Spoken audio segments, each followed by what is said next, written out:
साथियों नमस्कार। आज हम बात करने वाले हैं खान सर के बारे में।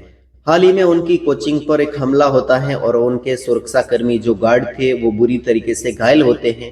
फायरिंग भी होती है। इसके पीछे क्या कहानी रही, क्या सच्चाई है, आज के इस वीडियो में डिटेल से बात करने वाले हैं, तो वीडियो को अंत तक देखिएगा। चलिए वीडियो को शुरू करते हैं। तो आइए शुरू करते हैं इस नए विश्लेषण को, the midnight attack and the missing papers. इस चर्चा में हम सीधे एक ऐसी कहानी के तह तक जाएंगे जहां स्थानीय हिंसा का एक लगभग आम सा लगने वाला मामला देश के सबसे बड़े परीक्षा घोटाले से जुड़ जाता है। सोर्स मटेरियल के मुताबिक ये पूरा बवाल जितना सीधा लगता है, अंदर से इसका जाल उतना ही उलझा हुआ है। जरा इस लाइन पर गौर कीजिए। In the dark the sound of bullets firing echoes through out the area. Source इस घटना को बिल्कुल किसी फिल्मी दृश्य की तरह बयान करता है। 2 जून 2026 की आधी रात थी और पटना का मुसल्लापुर हाट इलाका। एक कोचिंग सेंटर पर अचानक 15 से 20 लोग धावा बोल देते हैं। पत्थराव होता है, ऑफिस और होर्डिंग्स तोड़ दिए जाते हैं और एक सिक्योरिटी गार्ड को इतनी बुरी तरह पीटा जाता है कि उसे अस्पताल ले जाना पड़ता है। सोचिए, आधी रात का वक्त और अचानक ऐसी हिंसा। Section 1, the midnight attack. The victim becomes the accused, यानी पीड़ित ही आरोपी बन गया। इस पूरी घटना के केंद्र में है बेहद लोकप्रिय शिक्षक, जिन्हें सब खान सर के नाम से जानते हैं। हमला उन्हीं के इंस्टीट्यूट पर हुआ था, लेकिन हमारी सामग्री बताती है कि हिंसा के बाद स्थिति बिल्कुल ही चौंकाने वाले ढंग से पलट गई। अब इस आंकड़े को देखिए, 9, सिर्फ 9 दिन। सोर्स बताता है कि अपने ही इंस्टीट्यूट पर हमला होने के महज 9 दिन के भीतर खुद खान सर पर ही अटेम्प्ट टू मर्डर और आर्म्स एक्ट जैसे बेहद संगीन आरोप लगा दिए गए। 5 जून को उनका नाम एफआईआर में जोड़ दिया गया। मतलब जो इंसान इस घटना में शिकार था, वही अचानक इतनी जल्दी आरोपी कैसे बन गया? ये अपने आप में एक बेहद गंभीर सवाल खड़ा करता है। Section 2, who is Khan sir, philanthropist और माफिया। आइए इस कड़ी को जोड़ने के लिए देखते हैं कि आखिर एक शिक्षक की पब्लिक इमेज और अचानक लगे इन आपराधिक आरोपों के बीच इतना जमीन आसमान का अंतर क्यों है। ये नंबर देखिए, 2.6 करोड़। ये सिर्फ एक आंकड़ा नहीं है, बल्कि उनके प्रभाव की ताकत है। जानकारी के मुताबिक 2019 में एक छोटे से कमरे से शुरुआत करके खान सर ने YouTube पर 2.5 करोड़ से ज्यादा सब्सक्राइबर्स बनाए हैं। और ये सब कैसे हुआ? उनके पढ़ाने के उस देसी और रोचक तरीके से, जहां वो मुश्किल से मुश्किल मुद्दों को चुटकुलों में बदल देते हैं, वो भी गरीब छात्रों के लिए बेहद कम फीस पर। और ये स्लाइड उस पूरे विरोधाभास को बिल्कुल सटीक तरीके से दिखाती है।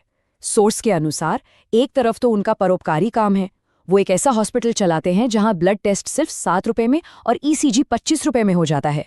लेकिन दूसरी तरफ अचानक मीडिया उन्हें फैजल खान नाम का एक भगोड़ा और जमीन कब्जाने वाला माफिया बताने लगता है। एक ऐसा माफिया जिसके पास करोड़ों की संपत्ति हो।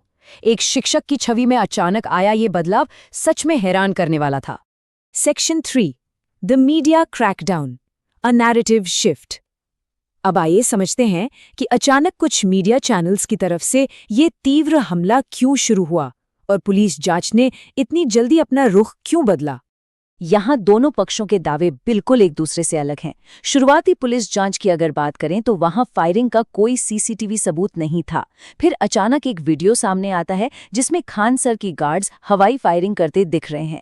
पुलिस का दावा है कि गार्ड्स ने कबूल कर लिया कि फायरिंग खान सर के आदेश पर ही हुई थी। वहीं सोर्स बताता है कि खान सर का दावा था कि हमलावरों ने बॉम्ब से उड़ाए जाने की धमकी दी थी, इसलिए उनके गार्ड्स ने मजबूरी में आत्मरक्षा के लिए हवाई फायरिंग की। सबसे ज्यादा गौर करने वाली बात यह है कि पुलिस का ये पूरा नैरेटिव महज 24 घंटे के अंदर बदल गया। तो यहाँ ये बड़ा सवाल उठना लाजमी है, was this really just about a local coaching rivalry? क्या ये सच में सिर्फ एक आपसी दुश्मनी का मामला था? जांच निष्पक्ष तौर पर जिस तरफ इशारा कर रही है, उसे लगता है कि स्थानीय विवाद का ये पूरा मुद्दा दरअसल एक बहुत बड़े राष्ट्रीय घोटाले पर पर्दा डालने का सिर्फ एक बहाना था, एक smoke screen. Section 4, the real catalyst, NEET, millions of futures on hold.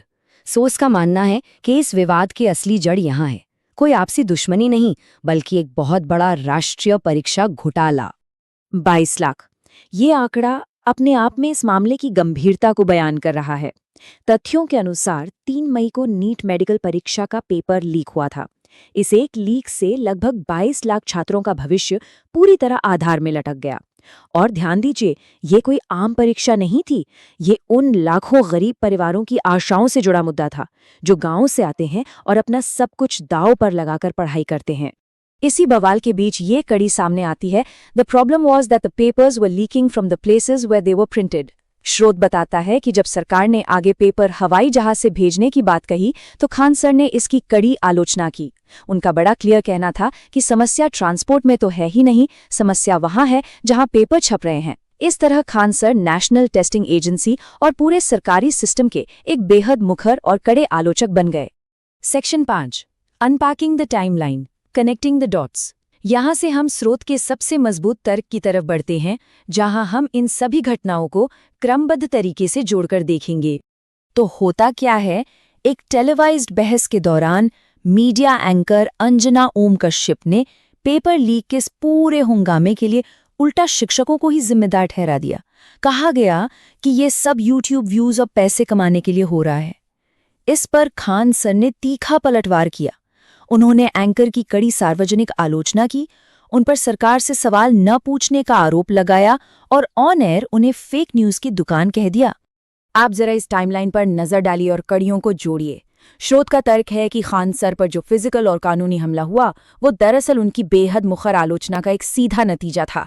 Sequence देखिए, 3 मई को नीच लीक होता है, 12 मई को एग्जाम रद्द हो जाता है, फिर 29 मई को खान सर और न्यूज एंकर के बीच तीव्र टीवी क्लैश होता है और ठीक 4 दिन बाद 2 जून को खान सर के कोचिंग सेंटर पर फिजिकल हमला हो जाता है।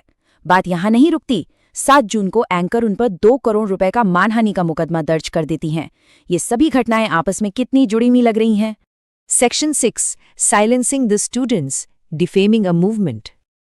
आइए अब इस मुद्दे को थोड़ा और व्यापक दायरे में समझते हैं कि कैसे इन स्थानीय घटनाओं के पीछे एक पूरे स्टूडेंट आंदोलन को बदनाम करने की कोशिश चल रही थी। स्रोत ने यहाँ कुछ ऐसी रणनीतियों का जिक्र किया है जो एक प्रणालीगत प्रयास की तरफ इशारा करती हैं, जैसे पेपर लीक के घोटाले से आम जनता का ध्यान भटकाने के लिए हिंदू मुस्लिम नैरेटिव्स का सहारा लिया गया। इसके अलावा उत्तर प्रदेश में अचानक उन 3 बड़े कोचिंग सेंटर्स को सील कर दिया गया जिनके शिक्षकों ने छात्रों के विरोध में उनका साथ दिया था। दावा किया जा रहा है कि इन मुख्य शिक्षकों को धमकाने का मुख्य उद्देश्य डर का माहौल बनाना था ताकि छात्रों की आवाज खुद ब खुद दब जाए। एक और बड़ा उदाहरण देखिए, we will cut the country into 7 pieces, यानी हम देश को 7 टुकड़ों में काट देंगे। ये बेहद चौंका देने वाला बयान दिल्ली के जंतर मंतर पर कांग्रेस जनता पार्टी के एक प्रदर्शन से सामने आया था। स्रोत इस क्लिप को शामिल करके ये समझाता है कि कैसे छात्रा आंदोलनों के बीच बाहरी लोगों की घुसपैठ कराई जाती है ताकि पूरे मुद्दे को बेहद आसानी से देशद्रोह और भटकाव के साथ जोड़ा जा सके। यहाँ इन दोनों छवियों में फर्क देखिए। एक तरफ एक कट्टर प्रदर्शनकारी दिख रहा है जो देश को तोड़ने की बात कर रहा है, वहीं दूसरी तरफ स्रोत ये दावा करता है कि जांच में पता चला कि ये व्यक्ति दरअसल कोई आम प्रदर्शनकारी नहीं बल्कि एक वकील था। उसे कथित तौर पर एक गुप्त एजेंट की तरह जानबूझकर भेजा गया था ताकि प्रदर्शनकारियों को बदनाम किया जा सके और उन्हें गद्दारों के झुंड के रूप में पेश किया जा सके।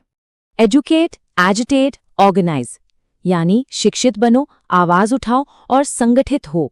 स्रोत अपने इस विश्लेषण को इस निष्कर्ष पर लाता है कि आखिर शिक्षकों को ही सोचे समझे तरीके से टारगेट क्यों किया जाता है। वो इसलिए क्योंकि शिक्षक ही तो नागरिकों को सवाल पूछने और जवाबदेही मांगने की समझ देते हैं। वही वो बुनियाद है जो लोगों को एकजुट होने की ताकत देते हैं। इसीलिए सबसे पहले उन्हीं को डिफेम करने का प्रयास किया जाता है। इस विश्लेषण के अंत में यहाँ एक बेहद गहरा सवाल खड़ा होता है। When those who educate and agitate are systematically targeted, what happens to the truth they're trying to organize around? यानी जब उन्हीं लोगों को निशाना बनाया जाए जो दुनिया को जागरूक करते हैं, तो उस सच का क्या होता है जिसे उजागर करने के लिए आम लोग एकजुट हो रहे होते हैं। बिना किसी राजनीतिक पक्ष की बात किए, ये एक ऐसी स्थिति है जो शिक्षा की आज़ादी और सच की नाजुकता पर एक बहुत बड़ा सवाल छोड़ जाती है। एक ऐसा सवाल जिस पर हम सबको सोचना ही चाहिए। साथियों, इस वीडियो को देखने के बाद में आपके मन में खान सर के प्रति क्या राय बनती है, कमेंट में अपनी प्रतिक्रिया जरूर बताइए। क्या खान सर ने यह हमला अपने आप करवाया या इनके ऊपर किसी ने यह हमला किया है? और जो ये सोशल मीडिया पर बवाल चल रहा है, इसके पीछे आपकी क्या राय है, कमेंट में जरूर बताइए। मिलते हैं अगले वीडियो के अंदर। जय हिंद।